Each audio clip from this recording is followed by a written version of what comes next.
ओम श्री परमात्मने नमः। श्रीमद् भागवत गीता जी का 5वां अध्याय।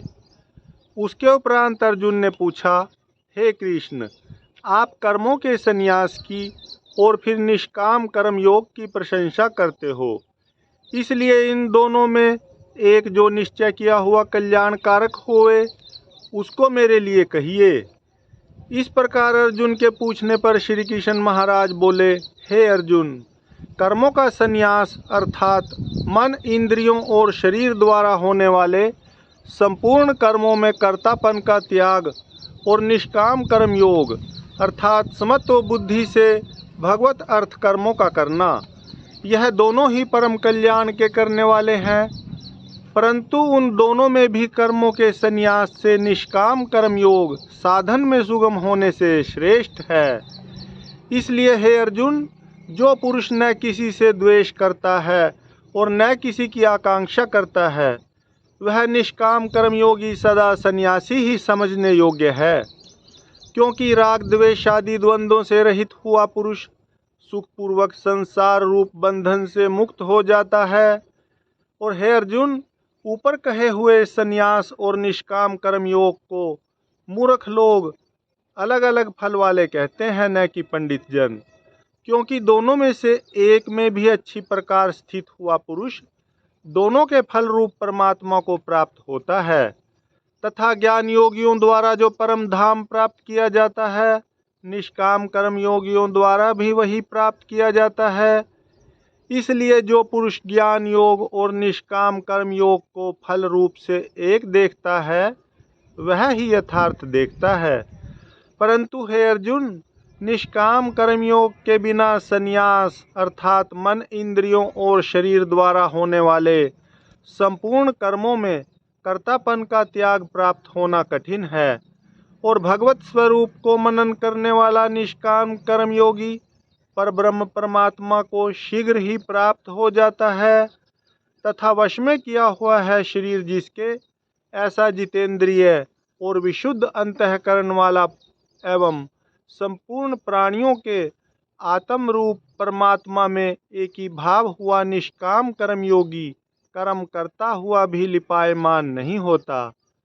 और हे अर्जुन, तत्व को जानने वाला सांख्य योगी तो देखता हुआ, सुनता हुआ, स्पर्श करता हुआ, सूंघता हुआ, भोजन करता हुआ, गमन करता हुआ, सोता हुआ, श्वास लेता हुआ, बोलता हुआ, त्यागता हुआ, ग्रहण करता हुआ तथा आँखों को खोलता और मीचता हुआ भी सब इंद्रियां अपने अपने अर्थों में वर्त रही हैं, इस प्रकार समझता हुआ निसंदेह ऐसा माने कि मैं कुछ भी नहीं करता हूँ। परंतु हे अर्जुन, देहाभिमानियों द्वारा यह साधन होना कठिन है और निष्काम कर्मयोग सुगम है। क्योंकि जो पुरुष सब कर्मों को परमात्मा में अर्पण करके और आसक्ति को त्याग कर कर्म करता है, वह पुरुष जल से कमल के पत्ते की सदृश पाप से लिपायमान नहीं होता। इसलिए निष्काम कर्मयोगी समत्व बुद्धि रहित केवल इंद्रिय, मन, बुद्धि और शरीर द्वारा भी आसक्ति को त्याग कर अंतःकरण की शुद्धि के लिए कर्म करते हैं। इसी से निष्काम कर्मयोगी कर्मों के फल को परमेश्वर के अर्पण करके भगवत प्राप्ति रूप शांति को प्राप्त होता है। और सकामी पुरुष फल में आसक्त हुआ कामना के द्वारा बंधता है। इसलिए निष्काम कर्मयोग उत्तम है। और हे अर्जुन, वश में है अंतःकरण जिसके, ऐसा सांख्य योग का आचरण करने वाला पुरुष तो निसंदेह न करता हुआ और न करवाता हुआ नवद्वारों वाले शरीर रूप घर में सब कर्मों को मन से त्याग कर अर्थात इंद्रियों के अर्थों में वर्तती हैं, ऐसा मानता हुआ आनंद पूर्वक सच्चिदानंद धन परमात्मा के स्वरूप में स्थित रहता है। और परमेश्वर भी भूत प्राणियों के न कर्तापन को और न कर्मों को तथा न कर्मों के फल के संयोग को वास्तव में रचता है, किंतु परमात्मा के सकाश से प्रकृति ही वर्तती है, अर्थात गुण ही गुणों में वर्त रहे हैं। और सर्वव्यापी परमात्मा न किसी के पाप कर्म को और न किसी के शुभ कर्म को भी ग्रहण करता है, किंतु माया के द्वारा ज्ञान ढका हुआ है, इसी से सब जीव मोहित हो रहे हैं। परंतु जिनका वह अंतःकरण का अज्ञान आत्मज्ञान द्वारा नाश हो गया है, उनका वह ज्ञान सूर्य के सदृश उस सच्चिदानंद घन परमात्मा को प्रकाशता है, अर्थात परमात्मा के स्वरूप को साक्षात कराता है। और हे अर्जुन, तद्रूप है बुद्धि जिनकी तथा तद्रूप है मन जिनका, और उस सच्चिदानंद घन परमात्मा में ही है निरंतर एक ही भाव से स्थिति जिनकी, ऐसे तत्वपरायण पुरुष ज्ञान के द्वारा पाप रहित हुए पुनरावृत्ति को अर्थात परम गति को प्राप्त होते हैं।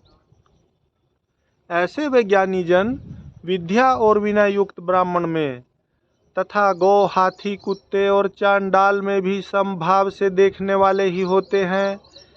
इसलिए जिनका मन स्वभाव में स्थित है, उनके द्वारा इस जीवित अवस्था में ही संपूर्ण संसार जीत लिया गया, अर्थात वे जीते हुए ही संसार से मुक्त हैं, क्योंकि सच्चिदानंद घन परमात्मा निर्दोष और सम है। इससे वे सच्चिदानंद घन परमात्मा में ही स्थित हैं। और जो पुरुष प्रिय को अर्थात जिसको लोग प्रिय समझते हैं उसको प्राप्त होकर हर्षित नहीं हो, और अप्रिय को अर्थात जिसको लोग अप्रिय समझते हैं उसको प्राप्त होकर उद्वेगवान न हो, ऐसा स्थिर बुद्धि संशय रहित ब्रह्मवेता पुरुष सच्चिदानंद घन पर ब्रह्म परमात्मा में एक ही भाव से नित्य स्थित है। और बाहर के विषय में अर्थात सांसारिक भोगों में आसक्ति रहित अंतःकरण वाला पुरुष अंतःकरण में जो भगवत ध्यान जनित आनंद है उसको प्राप्त होता है। और वह पुरुष सच्चिदानंद घन पर ब्रह्म परमात्मा रूप योग में एक ही भाव से स्थित हुआ अक्षय आनंद को अनुभव करता है। और जो वह इंद्रिय तथा विषयों के संयोग से उत्पन्न होने वाले सब भोग हैं, वे यद्यपि विषयी पुरुषों को सुख रूप भासते हैं, तो भी निसंदेह दुख के ही हेतु हैं और आदि अंत वाले अर्थात अनित्य हैं। इसलिए हे अर्जुन, बुद्धिमान विवेकी पुरुष उनमें नहीं रमता। जो मनुष्य शरीर के नाश होने से पहले ही काम और क्रोध से उत्पन्न हुए वेग को सहन करने में समर्थ है, अर्थात काम क्रोध को जिसने सदा के लिए जीत लिया है, वह मनुष्य इस लोक में योगी है और वही सुखी है।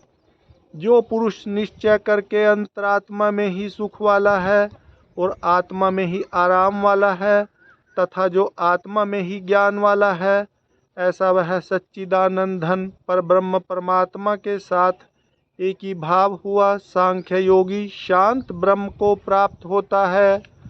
और नाश हो गए हैं सब पाप जिनके, तथा ज्ञान करके निवृत्त हो गया है संशय जिनका, और संपूर्ण भूत प्राणियों के हित में है रति जिनकी। एकाग्र हुआ है भगवान के ध्यान में चित्त जिनका, ऐसे ब्रह्मवेता पुरुष शांत पर ब्रह्म परमात्मा को प्राप्त होते हैं। और काम क्रोध से रहित जीते हुए चित्त वाले पर ब्रह्म परमात्मा का साक्षात्कार किए हुए ज्ञानी पुरुषों के लिए सब ओर से शांत पर ब्रह्म परमात्मा ही प्राप्त है। और हे अर्जुन, बाहर के विषय भोगों को न चिंतन करता हुआ बाहर ही त्याग कर, और नेत्रों की दृष्टि को भ्रकुटी के बीच में स्थित करके तथा नासिका में विचरने वाले प्राण और अपान वायु को सम करके जीती हुई है इंद्रियां मन और बुद्धि जिसकी, ऐसा जो मोक्ष परायण मुनि इच्छा भय और क्रोध से रहित है, वह सदा मुक्त ही है। और हे अर्जुन, मेरा भक्त मेरे को यज्ञ और तपों का भोगने वाला और संपूर्ण लोकों के ईश्वरों का भी ईश्वर तथा संपूर्ण भूत प्राणियों का सुहृद अर्थात स्वार्थ रहित प्रेमी, ऐसा तत्व से जानकर शांति को प्राप्त होता है। और सच्चिदानंद घन परिपूर्ण शांत ब्रह्म के सिवाय उसकी दृष्टि में और कुछ भी नहीं रहता, केवल वासुदेव ही वासुदेव रह जाता है। हरि ओम तत्सत, हरि ओम तत्सत, हरि ओम तत्सत।